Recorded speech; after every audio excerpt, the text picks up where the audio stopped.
జీ5 ఉండగా మీ favourite TV shows ని మీరు అస్సలు మిస్ అవ్వలేరు. Complete free. ఈశ్వరి, ఇవన్నీ రుద్ర తిన్నాడా? అవునంటీ, మాతో పాటే తను కూడా తిన్నారు. అవన్నీ రుద్ర తిన్నాడంటే నాకే ఆశ్చర్యంగా ఉందమ్మా.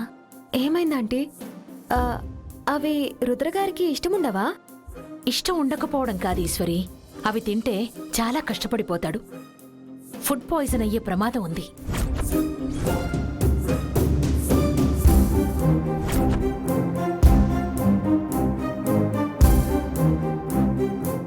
అయ్యో, అవునా?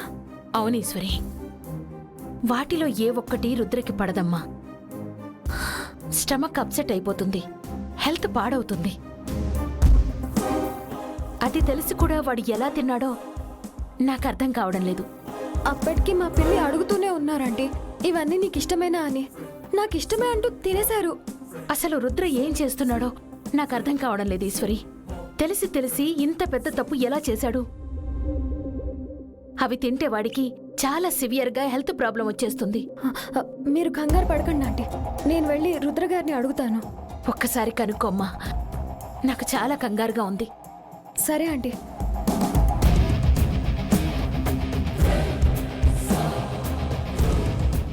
వాళ్ళు ఏమైనా అనుకుంటారనో, తినలేదనే కారణంతో అక్కడ ఉండనివ్వరనో ఆలోచించి ఇలాంటి అనాలోచితమైన పని చేసినట్టున్నాడు.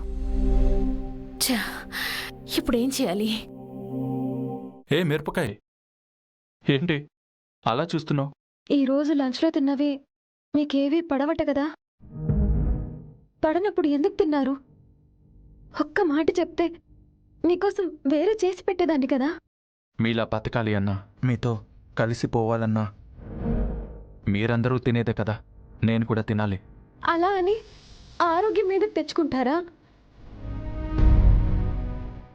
మాలాగా బతకాలి అనుకున్నాను, కానీ మా కోసం మీ ఆరోగ్యం చెడగొట్టుకోమనలేదు.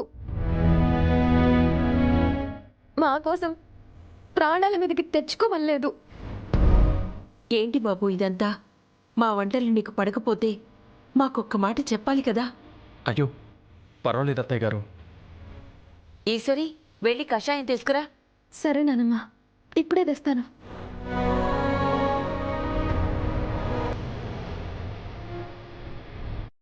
పెట్టగానే లొట్టలేసుకుంటూ తింటూ ఉంటే నా వంటలన్నీ బారేబా అనేలా ఉన్నాయనుకున్నాను. నీ చేత వామిటింగ్ చేయించే విధంగా ఉంటాయని అస్సలు అనుకోలేదు. అయ్యో మీ వంటలు బాగానే ఉన్నాయండి, నాకే సెట్ కాలేదు అంతే.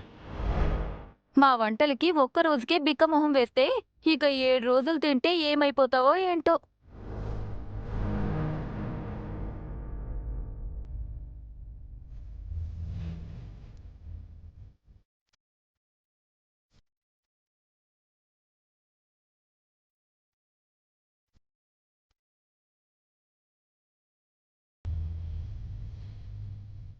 ఏమైంది బాబు, ఎందుకలా చూస్తున్నావు?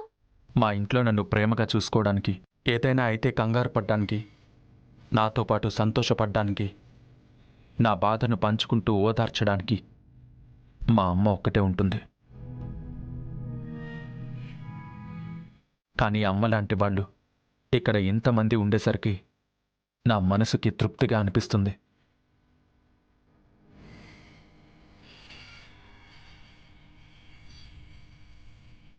నానమ్మ, కషాయం. తాగు బాబు.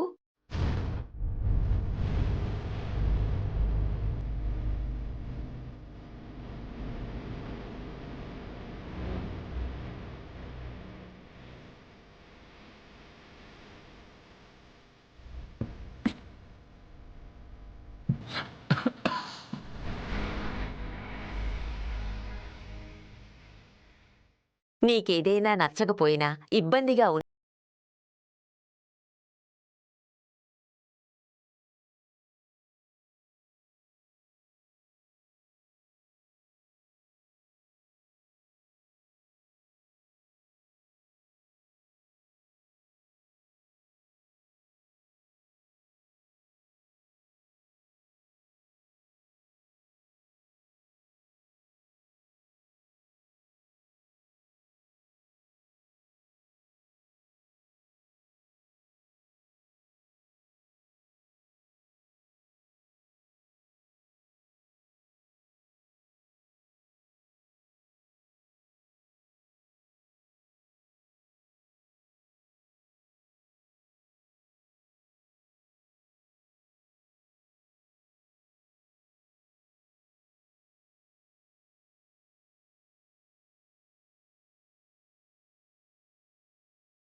అన్నీ ఉండి కూడా సామాన్యుడిగా బ్రతకడం అంటే అంత ఈజీ అనుకుంటున్నాడు.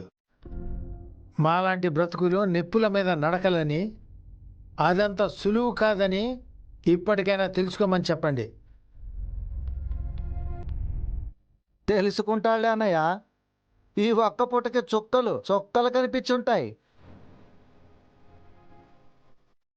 ఇంకో 2 రోజులుంటే కడుపు మాడి కాళ్ళు పీకి చెప్పా పెట్టకుండా ఇక్కడి నుంచి చెక్కేస్తాడు. అది మాత్రం ఖాయం.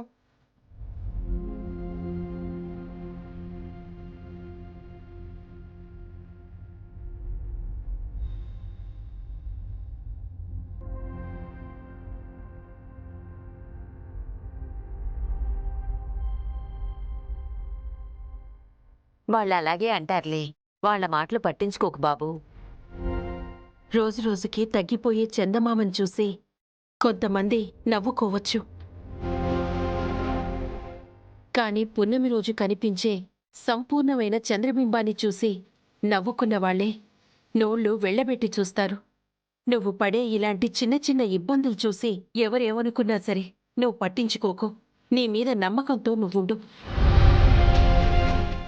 ఎదగవే వేరుశెనగ అంటే 7 అడుగులు ఎదుగుతుందా, ఒదగవే వేప చెట్ట అంటే అది నేలకి వంగుతుందా అన్నట్టు రక్తం మరిగిపోయేలా, రోషం పొడుచుకొచ్చేలా మీరు ఎన్ని సూక్తులు చెప్పినా ఏం లాభం? అక్కడ కడుపు మాడితే కాలు ఇంటికే దారితీస్తుంది.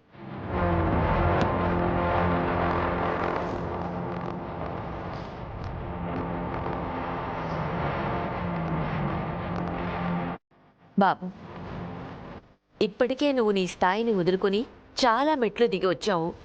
ప్రేమ కోసం పరితపిస్తున్నావు. నీ ప్రేమే నిన్ను గెలిపిస్తుంది. థ్యాంక్స్ బామ్మగారు.